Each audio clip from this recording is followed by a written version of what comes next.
Mohon nasihatnya karena akhir-akhir ini ana malas beribadah. Baca fadilah ibadah yang anda mau lakukan. Saya sudah pernah ajarkan ini. Mau rajin sholat malam, baca hadis tentang sholat malam. Mau rajin sedekah, baca hadis tentang sedekah. Kita punya hak secara syar'i menanyakan saya dapat apa kalau saya kerjakan ibadah itu. Boleh, nggak apa-apa. Karena memang Allah yang menjanjikan itu, ya kan? Coba baca buku hadis, fadilah sholat duha, fadilah sholat sunnah, qabliyah, rawatib, fadilah sholat wajib, duhur, asar, maghrib, isya, fadilah bakti dengan orang tua, fadilah haji dan umrah, fadilah sadaqah, fadilah puasa Ramadan, fadilah. Apa itu fadilah? Janji positif Allah di ibadah yang akan kita lakukan. Kalau mau termotivasi, untuk apa kita mau ke satu tempat? Karena ada janji yang, ada sesuatu menjanjikan yang kita dapatkan di sana kan. Untuk apa kita kerja satu perusahaan? Karena ada janji gajinya lah, prestasi dan seterusnya. Begitu, manusia memang kalau dijanjikan baru mau bergerak. Maka wajar kita baca janji Allah di ibadah itu kita akan termotivasi. Yang kedua, jauhi semua fasilitas maksiat. Karena semua yang membuat orang malas ibadah karena ada dosa. Selama antum masih terlibat di dosa sekecil apapun, maka akan mudah sekali tergelincir untuk malas ibadah. Tergelincir itu. Saya sudah pernah jelaskan, ibadah punya kenikmatan, dosa punya kenikmatan, tapi nggak bisa disatuin, tidak bisa disinkronkan, tidak mungkin, harus pilih salah satunya.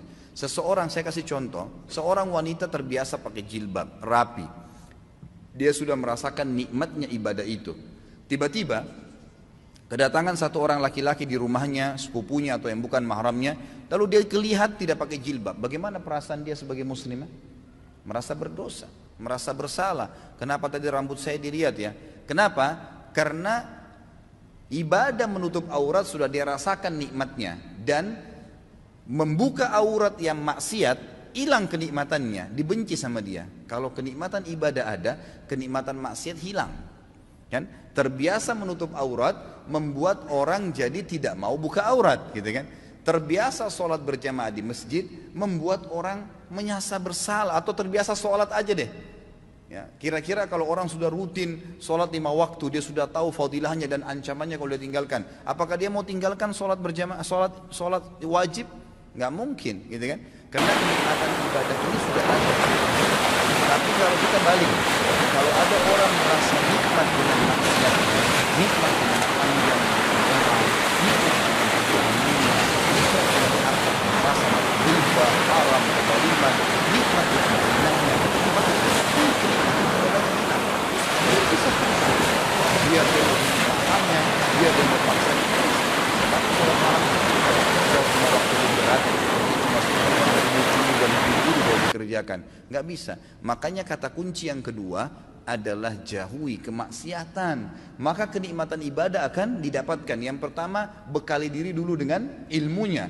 Dapat apa nih kalau saya sholat malam, kalau saya sedekah, baru kemudian jauhi semua fasilitas kemaksiatan. Yang ketiga, ini nggak kalah penting, bentuk komunitas yang soleh dan soleha. Berteman, bersahabat dengan orang yang ahli ibadah. Nggak bisa. Antum mau rajin sholat malam tapi bergaulnya dengan orang yang tiap malam di karaoke sama diskotik, nyambung nggak? Nggak bakal nyambung itu. Tapi kalau orang yang memang tidurnya habis isya langsung, atau dari majelis ilmu seperti ini terus bubar, Masya Allah, nanti malam ya saya miss call jam 3 kita tahajud ya, ngingatin temannya, pasti. Atau ngomongannya tentang apa, kayak majelis ilmu seperti ini kita 2 jam, 3 jam duduk, apa yang kita bicarakan? Qala Allah, qala Rasul, kisah orang saleh, tulisi pendapat para ulama, ada kenikmatannya, gitu kan? Ada ibadah yang kita rasakan, ada sesuatu yang kita dapatkan di situ. Maka teman-teman yang terbiasa dengan ini, nanti dia akan bilang lagi, kayak minggu depan itu, atau mungkin hari Senin ada ustadz ini loh di masjid ini, oh ada ustadz ini di sana kalau pagi, oh ada tablik akbar nanti di sana, oh ada CD-CD-nya Ustadz Khalid tuh di situ, ada ceramahnya si Ustadz Fulan ini di sana. Jadi yang dibahas itu kan, yang dibahas masalah itu. Jadi kita akan terus terbawa dengan pembicaraan yang positif. Makanya boleh mengenal siapapun, tapi bersahabat tidak boleh kecuali orang-orang yang soleh dan soleha. Emang begitu. Yang kalau kita buat salah diingatkan, kalau kita buat baik didukung. Tinggalkan semua teman-teman yang bobrok. Boleh menasihati mereka, mendakwai mereka, mengingatkan, tapi bukan menjadi sahabat, bukan berbaur dengan mereka.